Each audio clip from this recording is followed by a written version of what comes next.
Bienvenue à nouveau.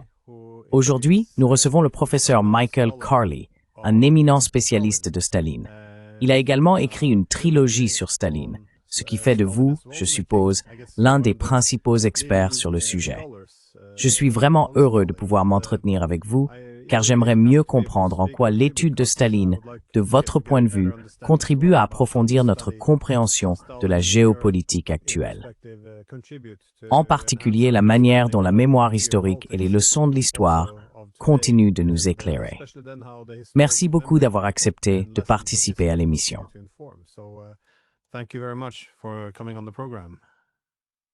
Merci de m'avoir invité.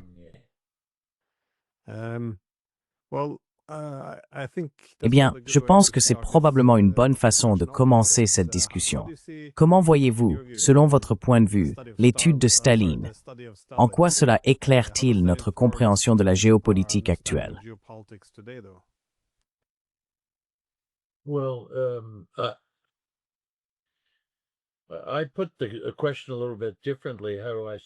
Je formulerai la question un peu différemment.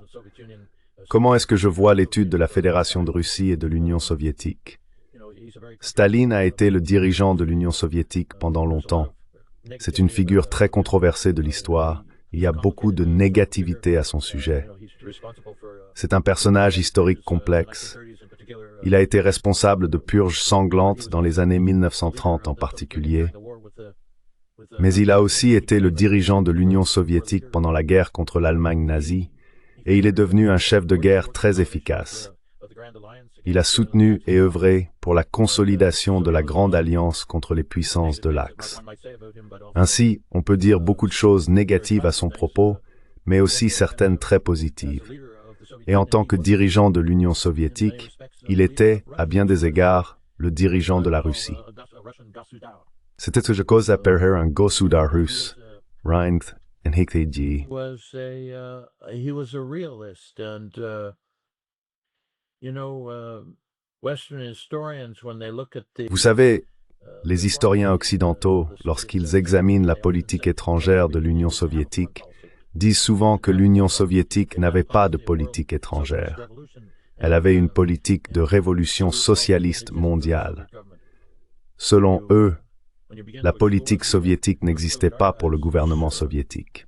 Mais lorsque l'on commence à explorer les archives soviétiques, qui ont été ouvertes au début des années 1990, la première chose qui saute aux yeux de l'historien est que l'intérêt national était, du moins au sein du ministère soviétique des Affaires étrangères, la considération la plus importante dans l'élaboration de la politique soviétique. L'évaluation occidentale selon laquelle l'Union soviétique n'avait pas de politique étrangère est erronée. Je pense donc qu'il est important de souligner la continuité entre les politiques russes et soviétiques. Il y a très peu de différence entre elles. Le tsar Alexandre III a d'ailleurs dit un jour que les seuls amis de la Russie étaient son armée et sa marine.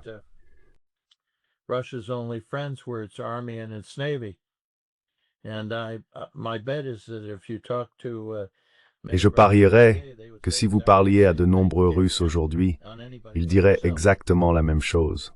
On ne peut compter sur personne d'autre que soi-même.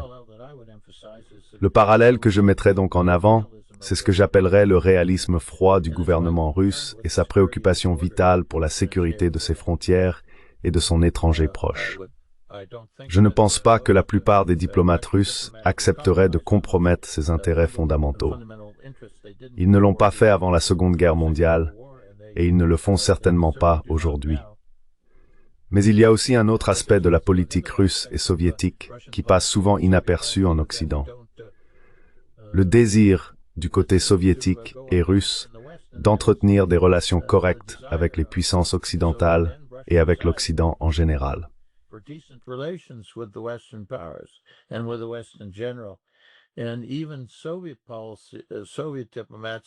Et même les diplomates soviétiques, dès 1918, à peine quelques mois après la prise de pouvoir des bolcheviks à Petrograd en novembre 1917, ont commencé à rechercher de meilleures relations avec les puissances occidentales.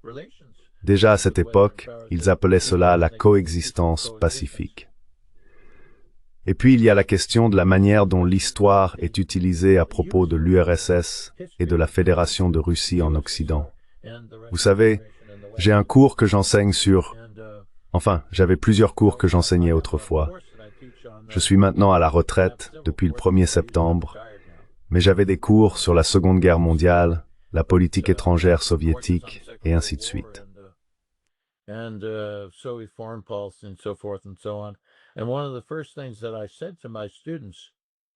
Et l'une des premières choses que j'ai dites à mes étudiants lorsque j'ai commencé un nouveau cours, c'est que l'histoire dont j'allais discuter avec eux n'était pas purement historique. Elle était devenue, en Occident, une histoire politisée, essentiellement transformée en propagande anti-russe, qui ne ressemblait en rien aux faits révélés par l'étude de diverses archives nationales. Et vous avez parlé de Madame Kallas. C'est bien ainsi qu'on prononce son nom. Kallas, oui, je crois.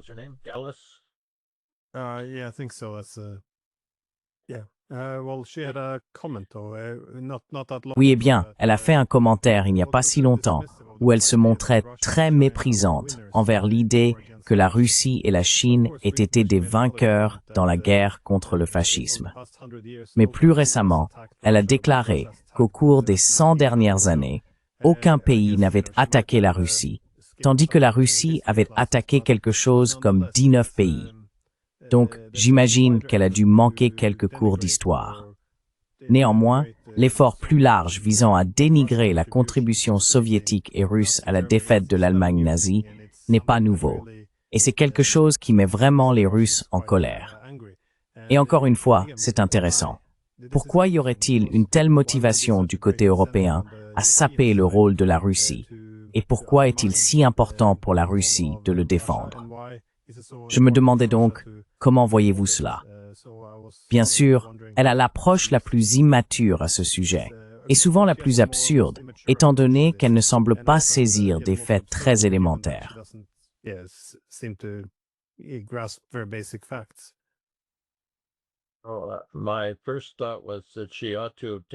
Ma première pensée a été qu'elle aurait dû suivre certains de mes cours de premier cycle à l'Université de Montréal, car ces remarques n'ont aucun rapport avec la réalité telle que je la comprends, après environ 50 ans d'études de l'histoire de l'Union soviétique et de la Russie. Et ses propos sur la Chine et l'Union soviétique, ainsi que sur leur rôle dans la guerre, sont une insulte au peuple chinois et au peuple russe. Commençons par les Chinois. Ils ont entamé une guerre totale contre le Japon en 1937. J'ai oublié le chiffre exact des pertes parmi le peuple chinois dans la résistance à l'agression japonaise, mais c'est un nombre très élevé, peut-être 15 millions, quelque chose comme ça.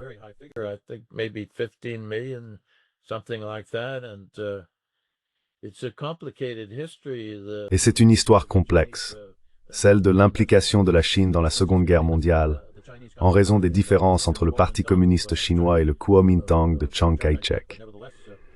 Néanmoins, la résistance des Chinois face aux Japonais a été très importante et ne peut tout simplement pas être ignorée. C'est encore plus vrai pour la résistance de l'Union soviétique face aux puissances de l'Axe après l'invasion nazie de l'Union soviétique en juin 1941. Je peux vous donner quelques chiffres pour souligner l'importance du rôle soviétique dans la destruction des forces armées nazies.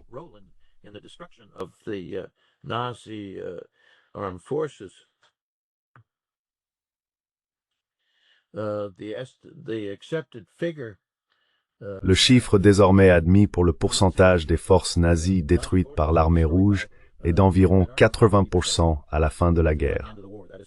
Autrement dit, l'armée rouge fut responsable de la destruction d'environ 80% des forces terrestres nazies. Et cela n'inclut pas la destruction d'un grand nombre de divisions italiennes, roumaines et hongroises qui participaient au combat en Union soviétique pendant la guerre. De juin 1941 à environ septembre 1943, l'armée rouge a combattu seule contre les restes nazis et leurs alliés, le front de l'Est.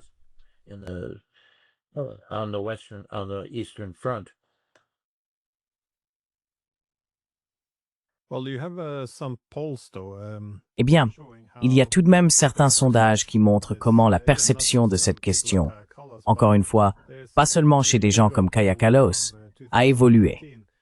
Par exemple, un sondage YouGov de 2018 a révélé que seulement 11% des Américains et 15% des Français pensaient que l'Union soviétique avait le plus contribué à la défaite de l'Allemagne nazie, ce qui est assez extraordinaire.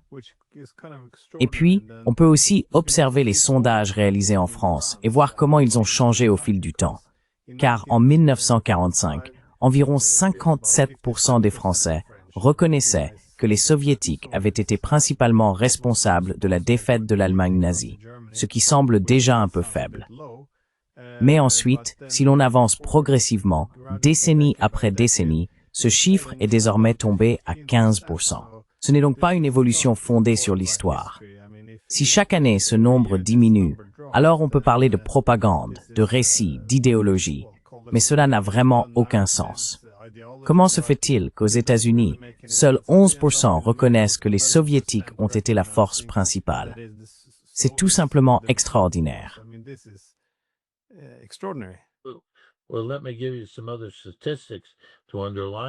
Eh bien, permettez-moi de vous donner d'autres statistiques pour souligner ce point.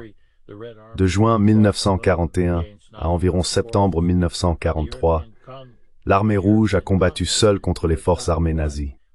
Sur le continent européen, il n'y avait pas une seule division américaine, britannique ou canadienne combattant au sol contre la Wehrmacht.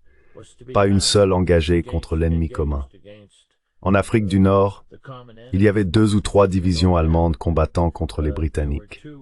Sur le front soviétique, au même moment, il y avait plus de 200 divisions nazies, sans parler des divisions italiennes, roumaines, hongroises et finlandaises déployées contre l'armée rouge.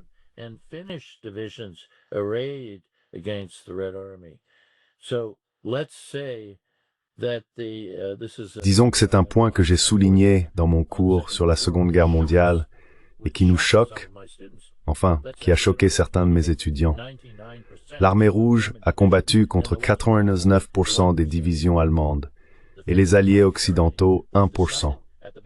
Le sort de l'Allemagne nazie s'est joué à la bataille de Stalingrad, qui s'est terminée à la fin janvier 1943 ou au début février 1943. C'était l'avis du président américain Franklin Roosevelt. Alors, regardez les dates. Début février 1943, 16 mois avant le débarquement de Normandie. Le sort de l'Allemagne a été scellé par l'armée rouge à Stalingrad. Les alliés occidentaux, bien sûr, il ne faut jamais les oublier.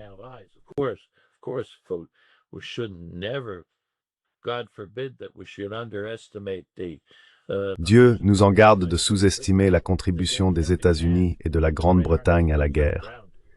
Mais ils ont prêté main forte à l'armée rouge sur le terrain, et non l'inverse. Il est important de se rappeler que l'Union soviétique a subi 27 millions de pertes humaines, des personnes mortes pendant la guerre, dont 18 millions de civils soviétiques et peut-être 9 millions de soldats soviétiques. Les pertes en comparaison des Britanniques et des Américains furent dérisoires. Et Madame Kallas, je ne sais pas quoi dire, c'est une sorte de charlatane, une propagandiste anti-russe, pas une historienne, et vraiment pas beaucoup plus une diplomate.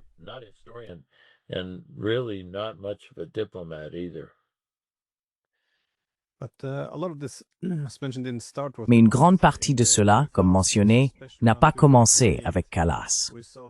Dans les années 2000, en particulier autour de 2008, nous avons vu que l'Union européenne a commencé non seulement à priver les Soviétiques ou les Russes de leur rôle dans la défaite de l'Allemagne nazie, mais de plus en plus de communications ont émergé qui ont commencé à identifier à la fois l'Allemagne et l'Union soviétique comme responsables du déclenchement de la guerre. Et encore une fois, cela semble avoir été organisé autour de l'idée que la Seconde Guerre mondiale était essentiellement un conflit entre l'Allemagne et les démocraties libérales d'un côté et les autocraties de l'autre. Et puisque l'Union soviétique et l'Allemagne étaient toutes deux autocratiques, elles étaient en quelque sorte toutes deux à blâmer pour la guerre. Et bien sûr, une grande partie de cela reposait sur une mémoire sélective du pacte Molotov-Ribbentrop. Mais encore une fois, c'est un sujet qui continue d'être discuté. Certains en débattent, d'autres le présentent simplement comme une évidence, comme un fait, selon lequel, bien sûr, les Soviétiques étaient également à blâmer. Mais comment voyez-vous ce contexte plus large et comment répondez-vous à cette accusation, si l'on peut dire?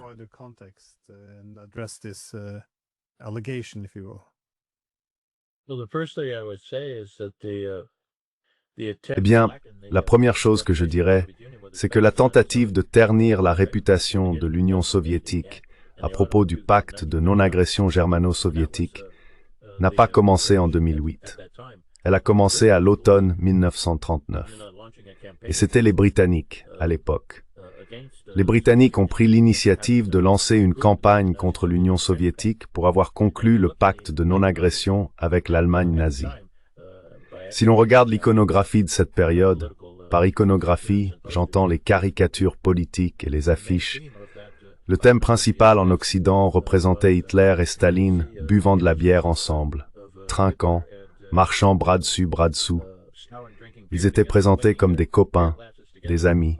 Le mot-clé qu'on entendait alors, comme aujourd'hui, était qu'ils étaient alliés.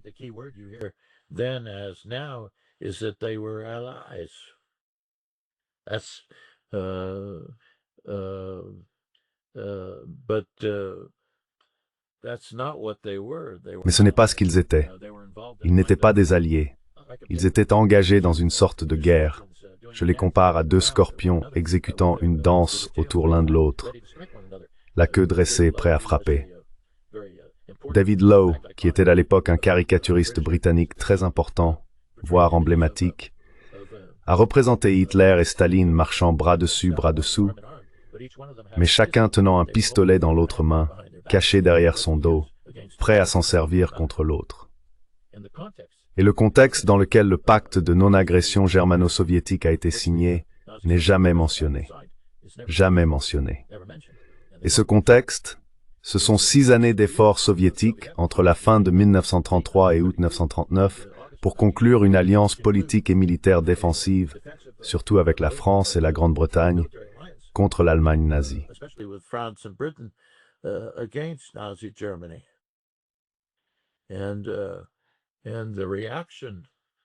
Et la réaction, et ça peut surprendre et étonner vos auditeurs, la réaction de l'Occident à ces ouvertures du côté soviétique fut négative. Elle fut négative. Les États-Unis, la France, le Royaume-Uni, même l'Italie fasciste et la Roumanie, un par un, ont abandonné, ont laissé tomber tout intérêt pour les propositions soviétiques concernant l'organisation de la paix et de la sécurité en Europe. Un exemple choquant de cela se trouve dans les événements de mars et avril 1939.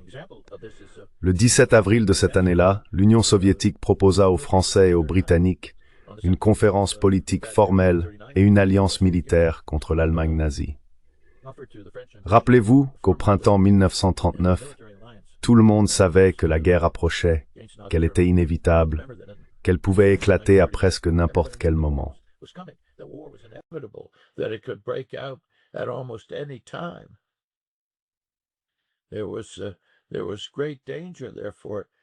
Il y avait donc un grand danger pour la sécurité des puissances occidentales, telles qu'elles subsistaient à cette époque, mais surtout pour la France et la Grande-Bretagne.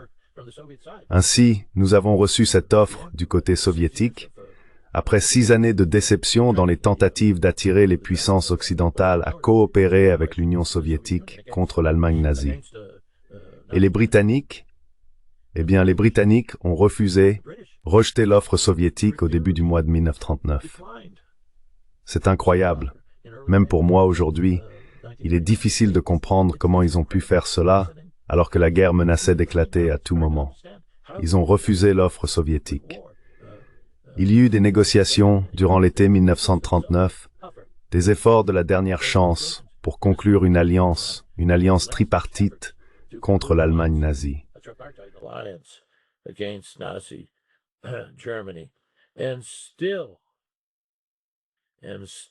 Ainsi, les Britanniques et les Français ont traîné les pieds.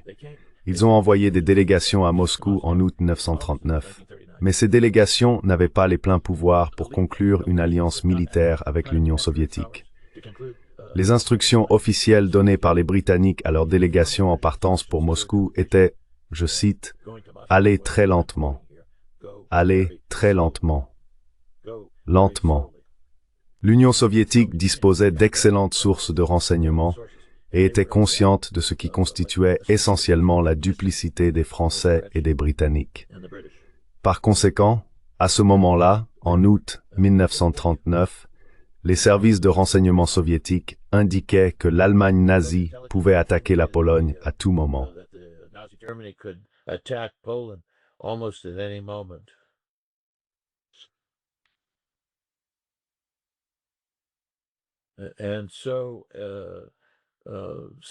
Ainsi, constatant que les Britanniques et les Français n'étaient pas sérieux au sujet d'une alliance militaire contre l'Allemagne nazie, ils ont opté pour un pacte de non-agression avec l'Allemagne nazie qui maintiendrait l'Union soviétique en dehors de la guerre.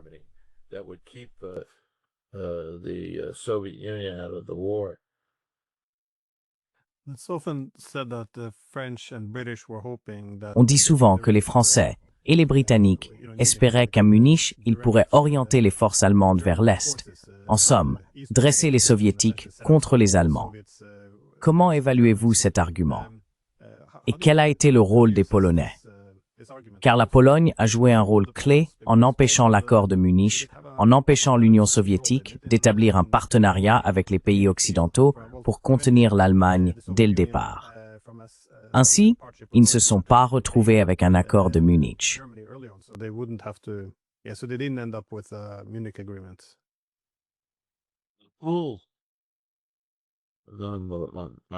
Cool.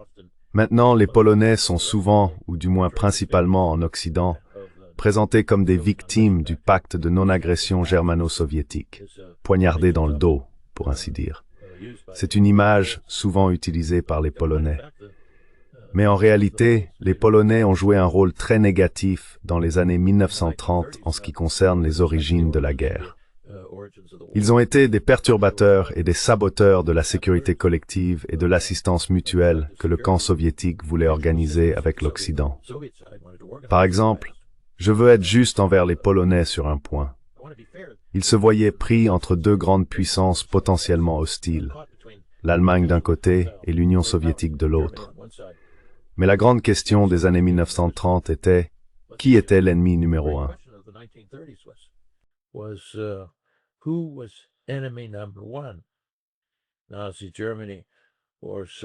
L'Allemagne nazie ou la Russie soviétique, ou bien l'Union soviétique. Et les Polonais, comme de nombreuses composantes des élites dirigeantes en Europe, ont mal répondu à cette question. En fin de compte, lorsqu'il a fallu choisir entre l'Allemagne et l'Union soviétique, ils ont opté pour le camp allemand. Par exemple, les Polonais ont signé un pacte de non-agression avec l'Allemagne en janvier 1934. Malgré les efforts du gouvernement soviétique de l'époque pour améliorer les relations, les Polonais ont travaillé durant toute cette période à saboter toute amélioration, en particulier dans leurs relations avec les Français et aussi avec les Roumains. Les relations roumano-soviétiques à cette époque étaient assez positives, grâce à une personne dont la plupart de vos auditeurs n'ont probablement jamais entendu parler.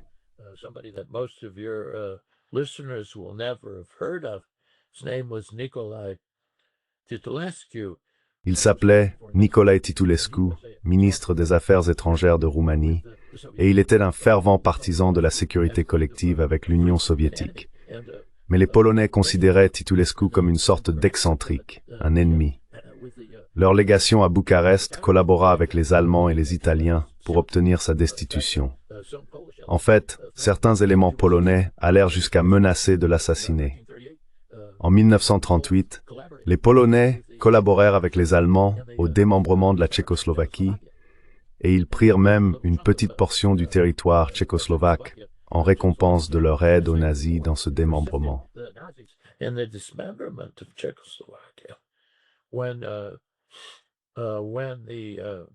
En 1939, lorsque ces ultimes tentatives furent faites pour organiser une alliance contre l'Allemagne nazie, les Polonais continuèrent à jouer les trouble-fêtes et refusèrent de s'associer à toute organisation ou alliance défensive contre l'Allemagne nazie, même en août 1939. Si vous lisiez la presse polonaise à Varsovie, et croyez-moi, l'ambassade soviétique à Varsovie lisait bien la presse polonaise, l'un des titres à l'époque était « Vassili n'est-il pas un porc ? Vassili n'est-il pas un porc ?» Les Polonais exprimaient encore leur hostilité et leur mépris envers l'Union soviétique à seulement 2 semaines, une semaine, voire quelques jours avant que les Allemands n'envahissent la Pologne. Ainsi, pour répondre à votre question, les Polonais ont joué un rôle très négatif et destructeur dans les années 1930 dans les tentatives d'organiser une résistance contre l'Allemagne nazie. En fait, je les appelle des putois dans le tas de bois. Des putois dans le tas de bois, des efforts visant à protéger la paix et la sécurité européenne dans les années 1930. Des putois.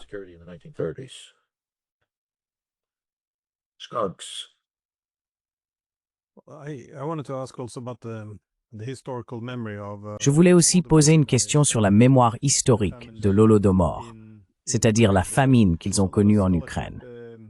Beaucoup de travaux universitaires dans les années 90, je crois vers 1994, incluent un excellent article de Barry Posen, qui écrivait que si cette famine est reconnue comme une famine causée essentiellement par un dictateur géorgien, c'est-à-dire Staline, alors elle doit être considérée comme une tragédie, rien de plus. En revanche, s'il y avait un effort pour la présenter comme un complot russe contre l'Ukraine, ce qu'il soutenait que ce n'était pas, cela pourrait déclencher une guerre civile en Ukraine et aussi provoquer un conflit entre Ukrainiens et Russes. C'est donc un sujet sensible, et cela montre bien à quel point la politique du génocide peut devenir dangereuse lorsque les gens commencent à formuler de telles accusations.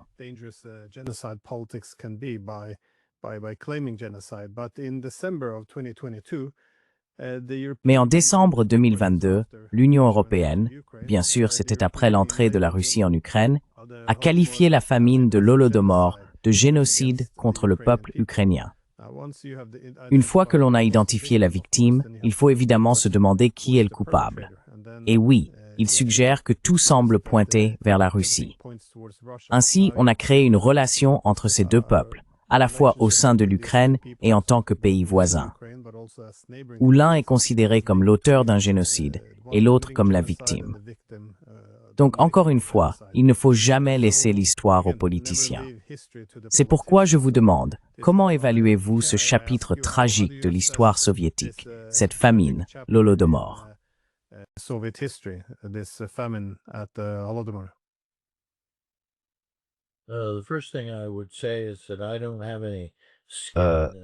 La première chose que je dirais, c'est que je n'ai aucun intérêt personnel, ni aucun enjeu dans ce débat sur la famine en Union soviétique en 1932-33. Je veux dire, le sujet m'intéresse, mais il ne joue pas un rôle central dans mes recherches sur la politique étrangère soviétique ou sur la politique étrangère de Staline. Mais j'ai tout de même mes opinions professionnelles à ce sujet.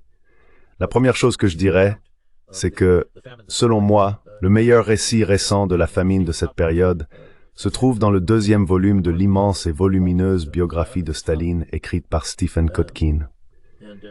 Et Kotkin n'est pas, vous savez, un propagandiste pour les Russes, ni pour Poutine, ni pour Staline.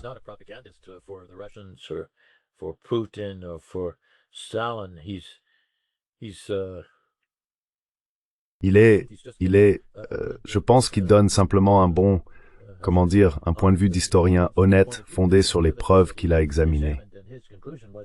Sa conclusion était qu'il y a eu une famine en 1932, mais qu'il ne s'agissait pas d'une tentative délibérée de génocide de la part du gouvernement de Staline contre la paysannerie en Ukraine.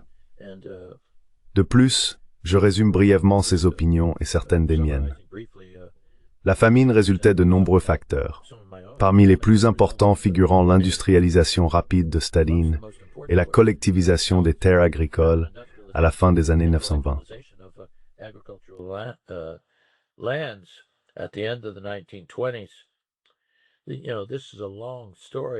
Vous savez, c'est une longue histoire, difficile à résumer en quelques minutes, mais disons simplement que la collectivisation a provoqué une résistance paysanne généralisée. En somme, une rébellion paysanne. Le défunt Isaac Deutscher, historien polonais et biographe de Staline et de Trotsky, l'a qualifié de rébellion ludiste de la paysannerie soviétique. Et par ludiste, il faisait référence aux actions des ouvriers britanniques du début du XIXe siècle. Le bas salaire, les mauvaises conditions de travail et la pauvreté en Grande-Bretagne.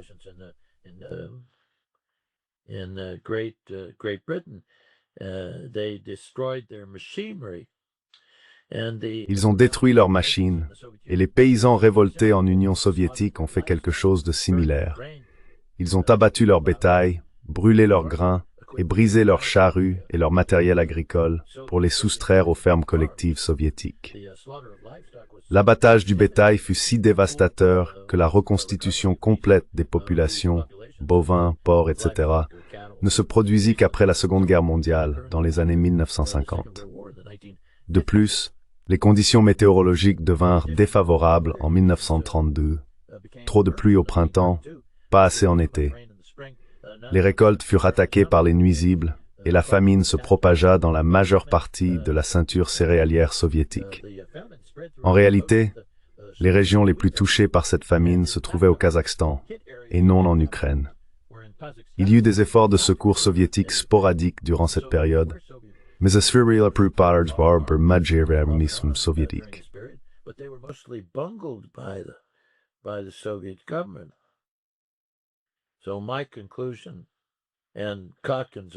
Ma conclusion, et celle de Kotkin également, si je peux résumer ma compréhension de ces points de vue, est qu'il y a bien eu une famine dévastatrice et meurtrière, mais qu'elle n'était pas dirigée uniquement contre la paysannerie en Ukraine, et qu'il ne s'agissait certainement pas d'une tentative de génocide de cette population. Il y a d'ailleurs eu une reprise en 1934. Ainsi, le soi-disant Holodomor n'a pas visé spécifiquement l'Ukraine, ni la paysannerie ukrainienne, dans une logique de génocide.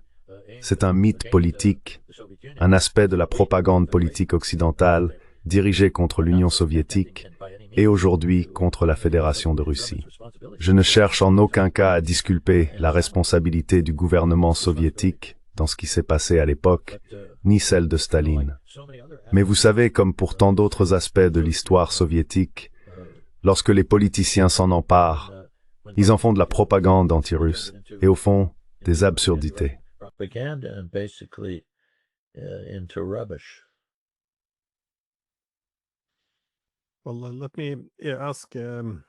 Eh bien, laissez-moi poser une dernière question à propos de la période précédant la Seconde Guerre mondiale, la guerre d'hiver en Finlande. Dans cette région du monde, c'est tout à fait pertinent aujourd'hui, car la Suède et la Finlande, bien sûr, ont rejoint l'OTAN, et un nouveau récit émerge en Finlande, selon lequel aucun pays ne connaît mieux la lutte pour sa liberté que la Finlande. Ils construisent donc essentiellement une histoire, selon laquelle l'OTAN est le moyen par lequel ils pourront préserver leur sécurité. Et vous savez, ils ont eu leur guerre contre les Soviétiques. Et par la suite, il y a eu la neutralité dans l'accord de paix avec l'Union soviétique.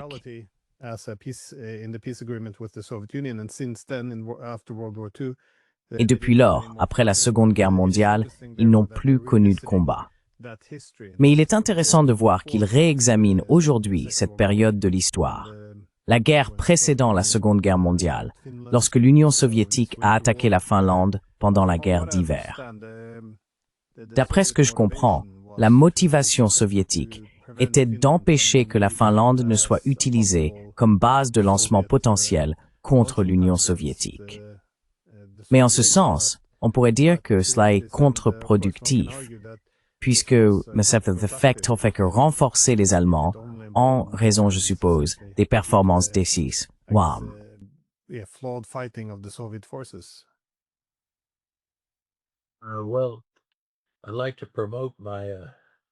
Eh bien, j'aimerais promouvoir ma trilogie concernant la guerre d'hiver, car dans le 3e volume de la trilogie, j'en traite en profondeur.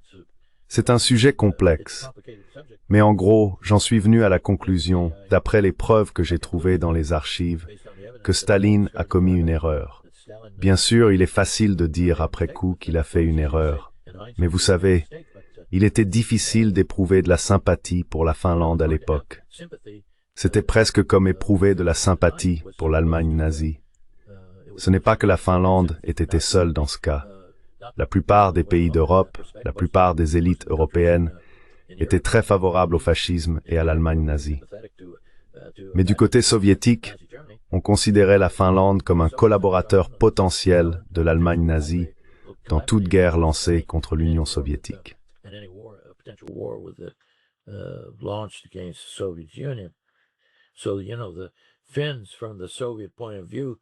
Donc vous savez, les Finlandais, du point de vue soviétique, étaient des adversaires potentiels. Et leur contexte, en ce qui concerne les relations soviéto-finlandaises à la fin de 1939, était que Staline connaissait de grands succès. Il avait conclu le pacte de non-agression germano-soviétique. Il avait réussi à maintenir l'URSS en dehors de la guerre. Il avait obtenu des sphères d'influence en Europe de l'Est, découlant de l'accord avec l'Allemagne nazie. Il avait récupéré des territoires en Biélorussie et en Ukraine qui avaient été pris par la Pologne en 1919 et 1920, lorsque la Russie soviétique et la Pologne étaient en guerre. Il avait négocié, en septembre et octobre, des accords de sécurité avec la Lituanie, la Lettonie et l'Estonie, destinés à sécuriser les approches de Leningrad. Vous savez, Staline était sur une lancée, il était sur une lancée. Il ne pouvait rien faire de mal.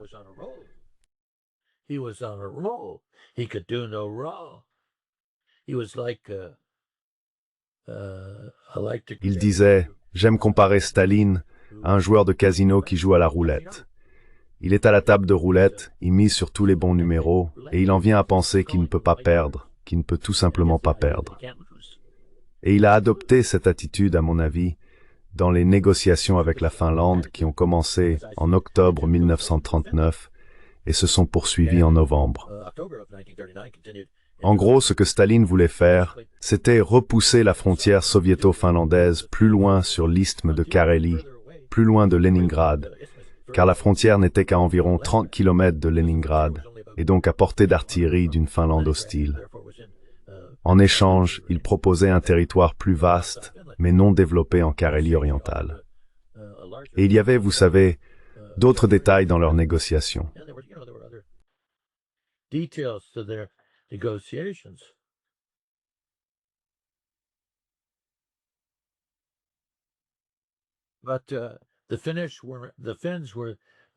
Mais les Finlandais n'étaient pas d'accord, refusaient d'accepter et s'opposaient aux conditions soviétiques.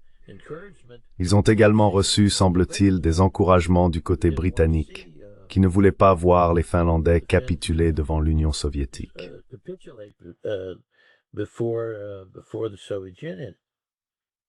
Alors, les Britanniques encourageaient les Finlandais à continuer le combat. C'est ça. Ils se sont sentis enhardis, à mon avis, à résister aux efforts soviétiques visant à conclure un accord avec eux, fondé sur ces arrangements territoriaux et autres dispositions de sécurité. Si vos auditeurs s'intéressent aux détails, ils peuvent, vous savez, lire le 3e volume de ma trilogie, les chapitres 2 et 3. Donc vous savez, les négociations se sont mal passées, et il a commencé à sembler qu'il allait y avoir la guerre. Molotov, Vyacheslav Molotov, qui était le bras droit de Staline, le commissaire aux affaires étrangères à l'époque, a exprimé l'opinion qu'il ne faudrait que 2 ou 3 jours à l'armée rouge pour atteindre Helsinki. Le haut commandement de l'armée rouge estimait que ça prendrait 2 ou 3 semaines. Eh bien, et vous savez, Staline continue de miser à la roulette. Il pense qu'il lui suffit de faire pression sur les Finlandais et qu'ils jetteront l'éponge. Eh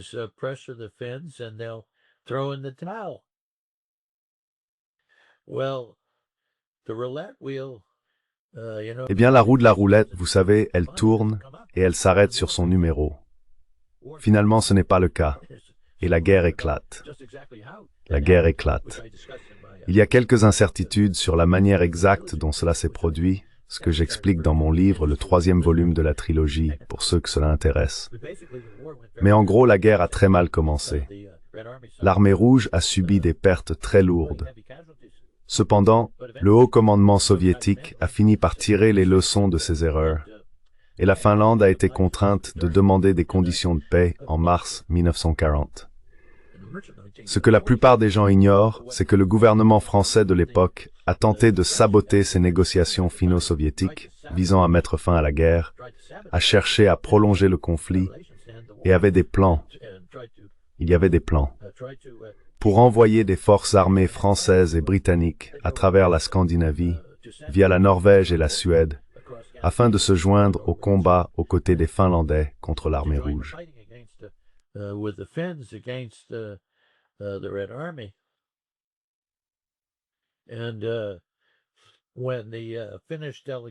Et lorsque la délégation finlandaise est arrivée à Moscou pour ses négociations finales visant à mettre fin à la guerre, la partie soviétique a dû les cacher afin d'empêcher les Français d'entrer en contact avec eux et d'essayer de les convaincre de ne pas conclure d'accord avec l'Union soviétique.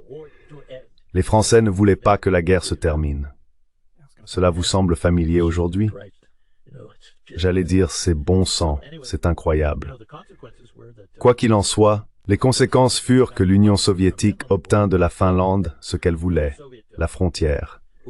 La frontière soviétique sur l'isthme de Carélie fut repoussée loin de Leningrad, et il y eut d'autres territoires que les Soviétiques prirent à cette époque.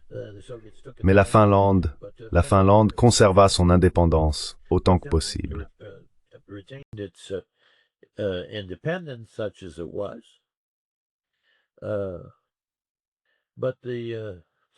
Mais l'aspect négatif pour l'Union soviétique, en dehors des pertes terribles, fut que les Allemands, observant ce qui s'était passé pendant la guerre, en conclurent que l'armée rouge ne savait pas se battre et qu'elle serait une proie facile, pour ainsi dire, si Hitler décidait un jour de faire la guerre à l'Union soviétique.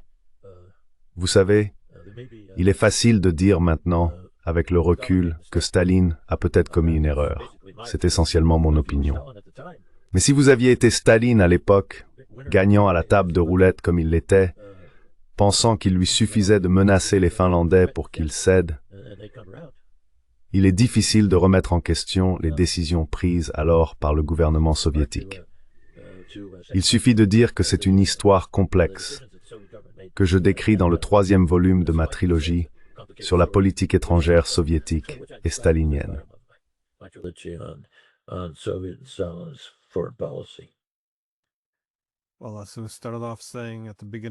Eh bien, comme nous l'avons dit au début de l'émission, il y a beaucoup de parallèles géopolitiques. Et oui, l'histoire a tendance à se répéter. Je veillerai à laisser un lien vers la trilogie dans la description. Merci beaucoup d'avoir pris le temps. J'ai l'impression qu'il y a beaucoup d'autres sujets que nous aurions pu aborder, mais nous devrons faire cela une autre fois.